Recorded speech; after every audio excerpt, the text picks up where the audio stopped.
Wicked Storytime presents The Blighting of Sharkey by Sir Arthur Conan Doyle. Please remember to hit like and subscribe to support this channel. Sharkey, the abominable Sharkey, was out again.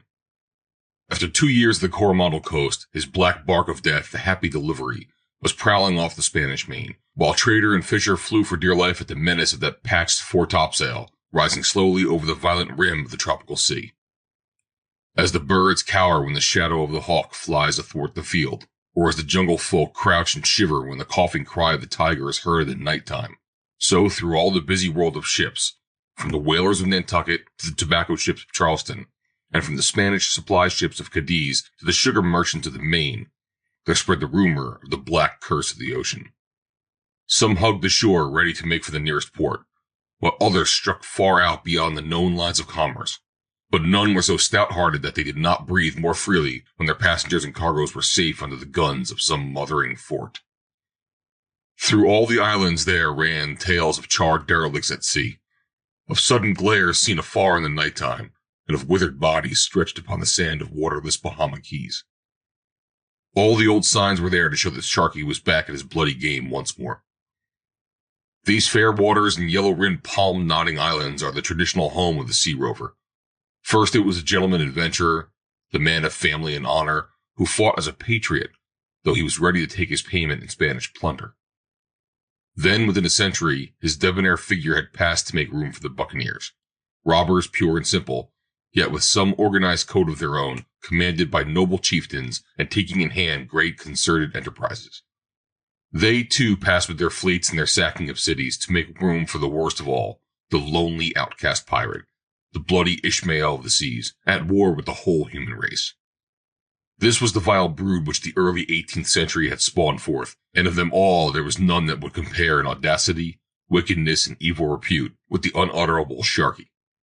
It was early in May in the year 1720 that the Happy Delivery lay with her foreyard aback some 5 leagues west of the Windward Passage, waiting to see what rich, helpless craft the trade wind might blow down to her.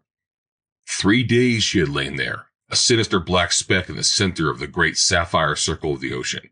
Far to the southeast, the low blue hills of Hispaniola showed up on the skyline. Hour by hour as he waited without avail, Sharkey's savage temper has risen, for his arrogant spirit chafed against any contradiction, even from fate itself. To his quartermaster, Ned Galloway, he had said last night at his odious neighing laugh that the crew of the next captured vessel should answer to him for having kept him waiting so long. The cabin of the pirate bark was a good-sized room, hung with much tarnished finery, and presenting a strange medley of luxury and disorder. The paneling of carved and polished sandalwood was blotched with foul smudges and chipped with bullet marks fired in some drunken revelry. Rich velvets and laces were heaped upon the brocaded settees, while metalwork and pictures of great price filled every niche and corner, for anything which caught the pirate's fancy in the sack of 100 vessels was thrown haphazardly into his chamber. A rich, soft carpet covered the floor, but it was mottled with wine stains and charred with burned tobacco. Above, a great brass hanging lamp threw a brilliant yellow light upon this singular apartment, and upon the 2 men who sat in their shirt sleeves with the wine between them, and the cards in their hands, deep in the game of piquet. Both were smoking long pipes, and a thin blue reek filled the cabin and floated through the skylight above them, which, half open, disclosed a slip of deep violet sky spangled with great silver stars. Ned Galloway, the quartermaster, was a huge New England wastrel, the one rotten branch upon a goodly Puritan family tree. His robust limbs and giant frame were the heritage of a long line of God-fearing ancestors, while his black savage heart was all his own. Bearded to the temples with fierce blue eyes, a tangled lion's mane of coarse dark hair, and huge gold rings in his ears, he was the idol of the women in every waterside hell from the Tortugas to Maracaibo on the Main. A red cap, a blue silken shirt, brown velvet breeches with gaudy knee ribbons, and high sea boots made up the costume of the rover Hercules. A very different figure was Captain John Sharkey. His thin, drawn, clean-shaven face was corpse-like in its pallor, and all the suns of the Indies could but turn it to a more deathly parchment tint. He was part bald, with a few lank locks of tow-like hair, and a steep, narrow forehead. His thin nose jutted sharply forth, and near set on either side of it were those filmy blue eyes, red-rimmed like those of a white bull terrier, from which strong men winced away in fear and loathing. His bony hands, with long, thin fingers which quivered ceaselessly like the antennae of an insect, were toying constantly with the cards and the heap of gold moidores which lay before him. His dress was of some sober, drab material, but, indeed, the men who looked upon that fearsome face had little thought for the costume of its owner. The game was brought to a sudden interruption, for the cabin door was swung rudely open, and two rough fellows, Israel Martin, the boatswain, and Red Foley, the gunner, rushed into the cabin. In an instant, Sharkey was on his feet with a pistol in either hand and murder in his eyes. "Sink you for villains," he cried. "I see well that if I do not shoot one of you from time to time, you will forget the man I am. What mean you by entering my cabin as though I were a wapping alehouse?" "Nay, Captain Sharkey," said Martin, with a sullen frown upon his red brick face, "it is even such talk as this which has set us by the ears. We have had enough of it." "And more than enough," said Red Foley, the gunner. "There be no mates aboard a pirate craft, and so the boatswain, the gunner, and the quartermaster are the officers." "Did I gainsay it?" said Sharkey with an oath. "You have miscalled us and mishandled us before the men, and we scarce know at this moment why we should risk our lives in fighting for the cabin against the forecastle." Sharkey saw that something serious was in the wind. He laid down his pistols and leaned back in his chair with a flash of his yellow fangs. "Nay, this is sad talk," said he, "that two stout fellows who have emptied many a bottle and cut many a throat with me should now fall out over nothing. I know you to be roaring boys, who would go with me against the devil himself if I bid you. Let the steward bring cups and drown all unkindness between us." "It is no time for drinking, Captain Sharkey," said Martin. "The men are holding council round the mainmast, and may be aft in any minute." "They mean mischief, Captain Sharkey. We have come to warn you." Sharkey sprang for the brass-handled sword which hung from the wall. "Sink them for rascals," he cried. "When I have gutted one or two of them, they will hear reason." But the others barred his frantic way to the door. "There are 40 of them under the lead of Sweetlocks, the master," said Martin, "and on the open deck they would surely cut you to pieces. Here within the cabin, it may be that we can hold them off at the points of our pistols." He had hardly spoken when there came the tread of many heavy feet upon the deck. Then there was a pause with no sound but the gentle lapping of the water against the sides of the pirate vessel. Finally, a crashing blow as from the pistol butt fell upon the door, and an instant afterwards, Sweetlocks himself, a tall, dark man, with a deep red birthmark blazing upon his cheek, strode into the cabin. His swaggering air sank somewhat as he looked into those pale and filmy eyes. "Captain Sharkey," said he, "I come as spokesman of the crew." "So I have heard, Sweetlocks," said the captain softly. "I may live to rip you the length of your vest for this night's work." "That is as it may be, Captain Sharkey," the master answered. "But if you will look up, you will see that I have those at my back who will not see me mishandled." "Cursed if we do," growled the deep voice from above, and glancing upwards, the officers in the cabin were aware of a line of fierce, bearded, sun-blackened faces looking down at them through the open skylight. "Well, what would you have?" asked Sharkey. "Put it in words, man, and let us have an end of it." "The men think," said Sweetlocks, "that you are the devil himself, and that there will be no luck for them whilst they sail the sea in such company. Time was when we did our 2 or 3 craft a day, and every man had women and dollars to his liking. But now, for a long week, we have not raised a sail, and save for 3 beggarly sloops, have never taken a vessel since we passed the Bahamas Bank. Also, they know that you killed Jack Bartholomew, the carpenter, by beating his head in with a bucket so that each of us goes in fear of his life. Also, the rum is given out, and we are hard put to it for liquor.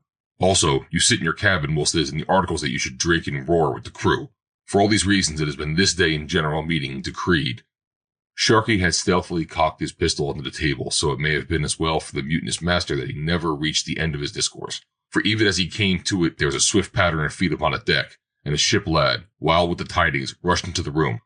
"A craft," he yelled, "a great craft, and close aboard us." In a flash, the quarrel was forgotten. The pirates were rushing to quarters. Sure enough, surging slowly down before the gentle trade wind, a great full-rigged ship with all sails set was close behind them. It was clear that she had come from afar and knew nothing of the ways of the Caribbean Sea, for she made no effort to avoid the low, dark craft which lay so close upon her bow, but blundering on as if her mere size would avail her. So daring was she that for an instant the rovers, as they flew to loose the tackles of their guns and hoisted their battle lanterns, believed that a man-of-war had caught them napping.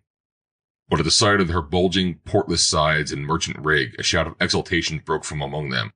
In an instant they had swung round their foreyard, and darted alongside. They had grappled with her, and flung a spray of shrieking and cursing ruffians upon her deck. 6 seamen of the night watch were cut down where they stood. The mate was felled by Sharkey and tossed overboard by Ned Galloway. And before the sleepers had time to sit up in their berths, the vessel was in the hands of the pirates. The prize proved to be the full-rigged ship Portobello, Captain Hardy, master, bound from London to Kingston in Jamaica, with a cargo of cotton goods and hoop iron. Having secured their prisoners, all huddled together in a dazed, distracted group, the pirates spread over the vessel in search of plunder, handing all that they found to the giant quartermaster, who in turn passed it over to the side of the Happy Delivery and laid it under guard at the foot of her mainmast. The cargo was useless, but there was 1,000 guineas in the ship's strong box, and there were some 8 or 10 passengers, 3 of them wealthy Jamaican merchants, all bringing home well-filled boxes from their London visit.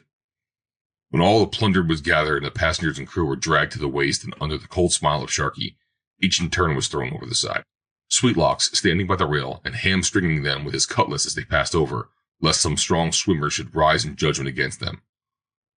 A portly, gray-haired woman, the wife of one of the planters, was among the captives, but she also was thrust screaming and clutching over the side. "Mercy, you hussy," neighed Sharkey. "You are surely a good 20 years too old for that." The captain of the Portobello, a hale, blue-eyed graybeard, was the last upon the deck. He stood, a thick-set, resolute figure, in the glare of the lanterns, while Sharkey bowed and smirked before him. "One skipper should show courtesy to another," said he, "and sink me if Captain Sharkey would be behind in good manners. I have held you to the last, as you see, where a brave man should be. So now, my bully, you have seen the end of them, and may step over with an easy mind." "So I shall, Captain Sharkey," said the old seaman, "for I have done my duty so far as my power lay. But before I go over, I would say a word in your ear. If it be to soften me, you may save your breath. You have kept us waiting here for 3 days, and curse me if one of you shall live. Nay, it is to tell you what you should know. You have not yet found what is a true treasure aboard this ship." "Not found it? Sink me, but I will slice your liver, Captain Hardy, if you did not make good your words. Where is this treasure you speak of?" "It is not a treasure of gold, but it is a fair maid, which may be no less welcome." "Where is she, then? And why was she not with the others?" "I will tell you why she was not with the others. She is the only daughter of the Count and Countess Ramirez, who are amongst those whom you have murdered. Her name is Inez Ramirez, and she is of the best blood of Spain, her father being the governor of Chagra, to which he was now bound. It chanced that she was found to have formed an attachment, as maids will, to one far behind her in rank aboard the ship. So her parents, being people of great power, whose word is not to be gainsaid, constrained me to confine her close in a special cabin aft of my own. Here she was held straitly, all food being carried to her, and she was allowed to see no one. This I tell you as a last gift, though why I should make it to you I do not know, for indeed you are a most bloody rascal, and it comforts me in dying to think that you will surely be gallows meat in this world, and hell's meat in the next." At the words, he ran to the rail and vaulted into the darkness, praying as he sank into the depths of the sea that the betrayal of this maid might not be counted too heavily against his soul. The body of Captain Hardy had not yet settled upon the sand 40 fathoms deep before the pirates had rushed along the cabin gangway. There, sure enough, at the further end was a barred door, overlooked in their previous search. There was no key, but they beat it with their gun-stocks, while shriek after shriek came from within. In the light of their outstretched lanterns they saw a young woman, and in the very prime and fullness of her youth, crouching in a corner, her unkempt hair hanging to the ground, her dark eyes glaring with fear, her lovely form straining away in horror from this inrush of savage, blood-stained men. Rough hands seized her, and she was jerked to her feet, and dragged with scream on scream to where John Sharkey awaited her. He held the light long and fondly upon her face. Then, laughing loudly, he bent forward and left his red handprint upon her cheek. "'Tis the rover's brand, lass, that he marks his use. Take her to the cabin and use her well. Now, hearties, get her under water, and out to our luck once more." Within an hour the good ship Portobello had settled down to her doom, till she lay beside her murdered passengers upon the Caribbean sand, while the pirate bark, her deck littered with plunder, was heading northward in search of another victim. There was a carouse that night in the cabin of the Happy Delivery at which 3 men drank deep.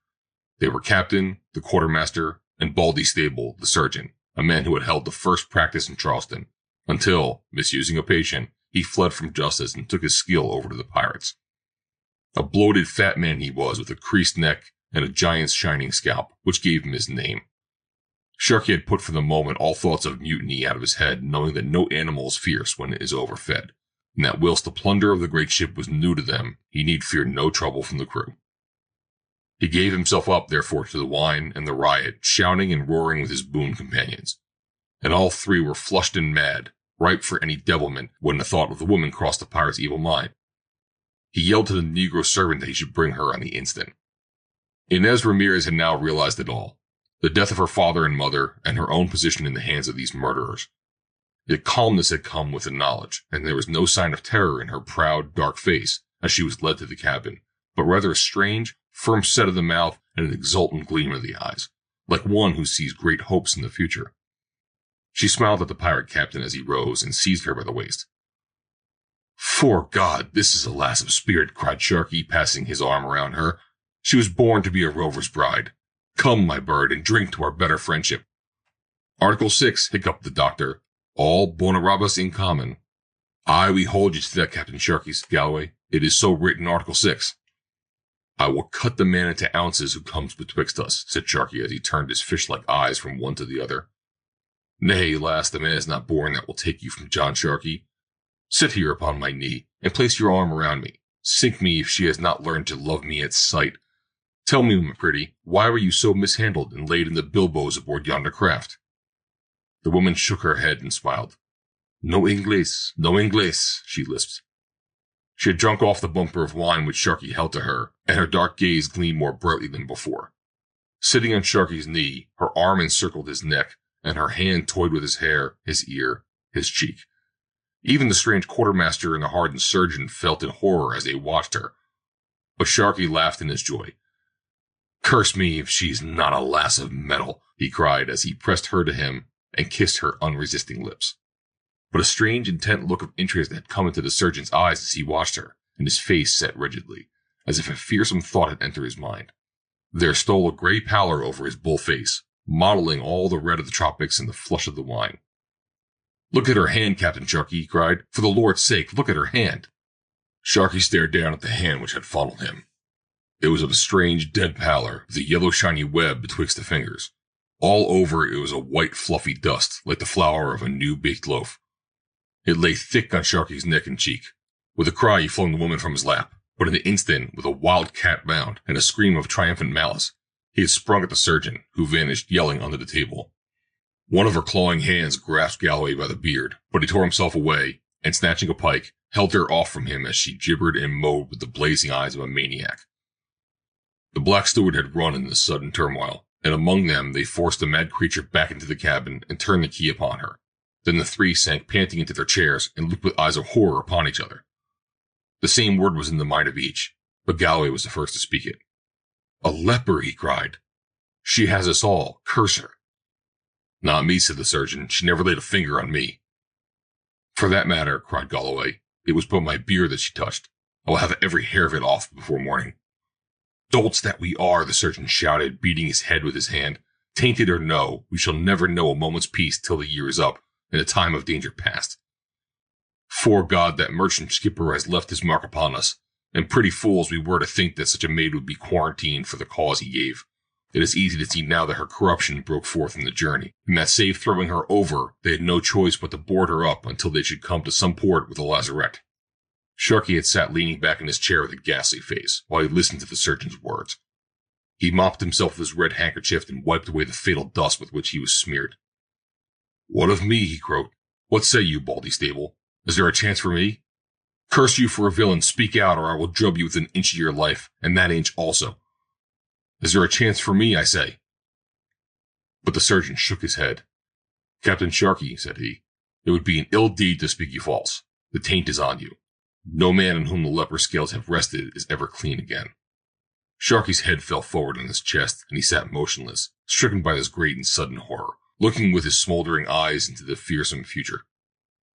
Softly the mate and the surgeon rose from their places, and stealing out from the poisoned air of the cabin, came forth into the freshness of the early dawn, with a soft, scent-laden breeze in their face, and the first red feathers of cloud catching the earliest gleam of the rising sun, as it shot its golden rays over the palm-clad ridges of the distant Hispaniola.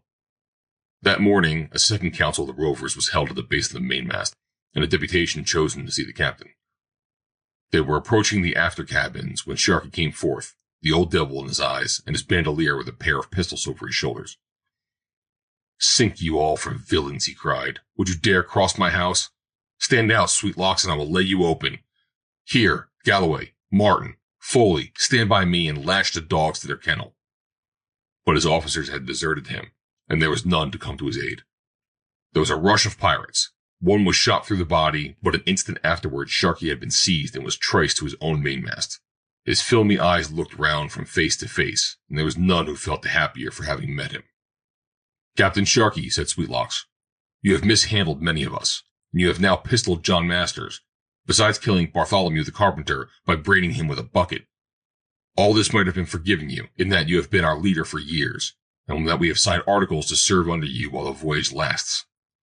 But now we have heard of this bona roba on board, and we know that you are poisoned to the marrow, and that while you rot there will be no safety for any of us, but that we shall all be turned into filth and corruption.